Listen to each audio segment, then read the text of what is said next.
Okay, today we are doing section 1.1, which is evaluating expressions. And if we can remember from pre-algebra, that is when we have a variable representing a number. So first we have some algebraic expressions. We want to find out what they mean and what operation they are using. So first we have 5 in parentheses n, 5 dot n, and 5n. Now what that means is 5 times n, and what operation we're using is multiplication.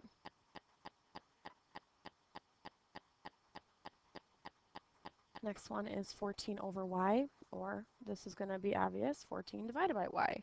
So that's the meaning. 14 divided by y. So the operation that we're using on this one is division. Third one, 6 plus c, and our operation is addition.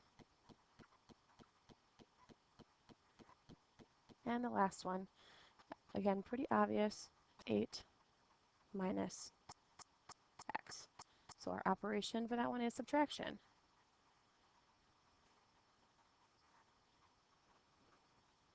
Okay, so now we're going to evaluate some algebraic expressions given some different values for the variable n. First, we're going to go through and do all 4 of these examples with n equal 3. So for a, 13 times n, when n is 3, is going to give us the value of 39. For b, 9 over n, when n is 3, that will give us 3. Part c, n minus 1 when n is 3, that will give us 2. And for part d, that will give us 11. Now let's go back through and do all of them when n is equal to 1. 13 times 1 gives us 13. 9 divided by 1 is 9. 1 minus 1 is 0. And 1 plus 8 is 9. Let's get into some word problems. The total cost of seeing a movie at a theater can be represented by the expression a plus r, where a is the cost of admission and r is the cost of refreshments. If you pay $7.50 for admission and $7.25 for refreshments, let's find the total cost. First, we need to figure out, because there's 2 different numbers in this expression, we need to figure out which one is a and which one is r, since those are our only variables that we have represented.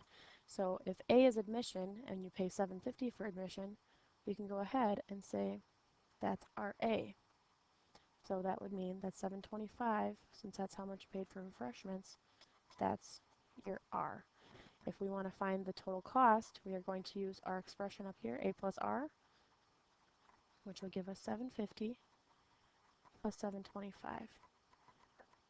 which is, of course, $14.75. And because this is a word problem, it's really important, and you don't want to get half points off, we need to have a proper label, which is money in this case, so $14.75. Okay? Let's move on to some powers. And another word for power, which we should have remembered from pre-algebra, is an exponent. So just looking at the first example, 7 with a little 1, we have to figure out what the 7 is and what the 1 is. That 1, the tiny numbers, those are your exponents.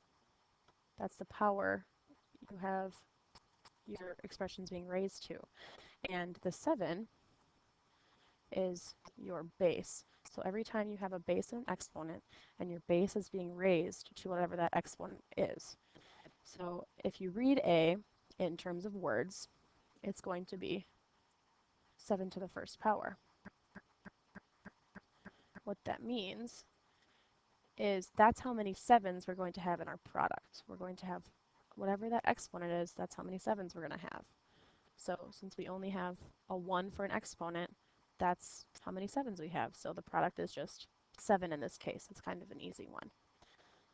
The next one is the way we would say this in words, 5 to the second power. Or there might be another one that you're familiar with for 2, and that's 5 squared. So because 5 is our base, we know that that's going to be the number we write in our product. And then we look at the exponent, and that's how many 5s we're going to write down.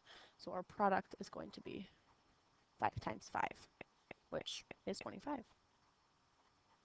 The most important part is that we understand how many of that number to write down. So the most important part to write in our product is 5 times 5. The third one, you might not have seen a fraction raised to an exponent before, so this might be a little bit different. In words, we would say 1/2 to the third power. And 2 and 3 are special in that they can be written in a different way. The 2 was squared, and the 3 in this case is cubed. So 1/2 cubed. So for our product, since it's cubed or to the third power, we would have 3 1/2s. 1/2 times 1/2 times 1/2. And if we can remember how to multiply fractions, multiply straight across the top. So 1 times 1 times 1 gives us 1. And you multiply it all the way across the bottom. 2 times 2 is 4 times 2 again is 8. So our answer for 1/2 cubed is 1/8. And the last one, z to the 5th power. And you can write that out as a product that doesn't have any special name or anything. Z times z times z times z times z. And we can't really evaluate that since there's no value given for z. Now we can evaluate some powers when we have a value for that exponent. This time we have a 2 for the x. So because it's raised to the 4th, 2 to the 4th, we're going to have 2 2's. 4 2's, excuse me. So 2 times 2 is 4, times 2 is 8, times 2 is 16. So our answer is 16. N cubed, when n is 1.5, 1.5 to the 3rd power. Let's write this out in a product first. 1.5 times 1.5 times 1.5. Now some of you might need some extra practice with multiplying decimals since it's probably been a while, so I'm going to multiply this one out with you. 1.5 times 1.5. 5 times 5 is 25, raised to 2. 5 times 1 is 5, plus 2 is 7. Since we're on the second line, we have to write a 0. 1 times 5 is 5, and 1 times 1 is 1. Add. So we have 225. We have to figure out where to put the decimal place. Because 5 gives us 1 decimal place and the other 5 gives us 1, that means that our answer is going to have 2 decimal places. So we put the decimal there. So that's just the first two. 1.5 times 1.5 is 2.25. Now we need to figure out what 2.25 times 1.5 is, and I will do that over here. You don't have to line up the decimals, you just have to line up the digits so we can worry about the decimals when we're all done. 5 times 5 again is 25. 5 times 2 is 10, plus 2 is 12. 5 times 2 is 10, plus 1 is 11. Second line gives us a 0. And those are all easy because we're multiplying by 1. Let's add. Okay, so 3375. So you have to figure out how many decimal places we need. At the top we have 2, bottom we have 1, which means our answer will have 3. So our answer is 3 and 375 thousandths. Okay. Last thing we're going to do in this section is talk about area and volume. Now the difference between area and volume is that area is flat, so it's only going to have two things to multiply, and that's two sides. In this case, because we have a perfect square, both sides are equal, so we represented them by the same variable s. So area is s squared, as we see. And volume is a little bit different because those are three-dimensional objects. So not only do we have to worry about the front side of it, but we have to multiply by its depth, another s, because this is again a cube, perfect sides. Then we have the same variable s for all three. So the volume formula is s cubed, s times s times s, to find the volume of a cube. So for our example, we have a cube. Each side is 14 inches long. The storage cube is made so that it can be folded flat when it's not in use. Find the volume of the storage cube.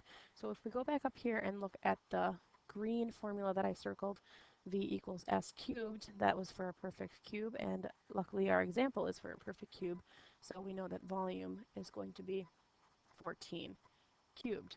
So we need to multiply that out because that's not a, I don't really know what 14 cubed is. I need to actually see a number. So 14 times 14 times 14. And just like we did up above with the 1.5, multiply the first two first and then multiply it by the third. So let's do on the side 14 times 14. 4 times 4 is 16. 4 times 1 is 4 plus 1 is 5. 14 times 14 is 196.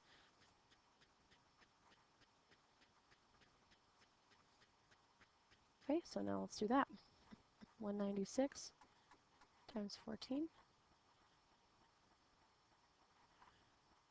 So 4 times 6 was 24. I raised the 2. 4 times 9 is 36. We're going to raise the 2 to 38.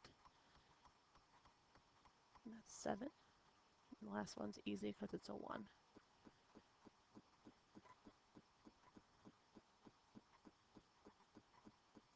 So our answer is 2744. But remember, because this is a word problem, labels are very important.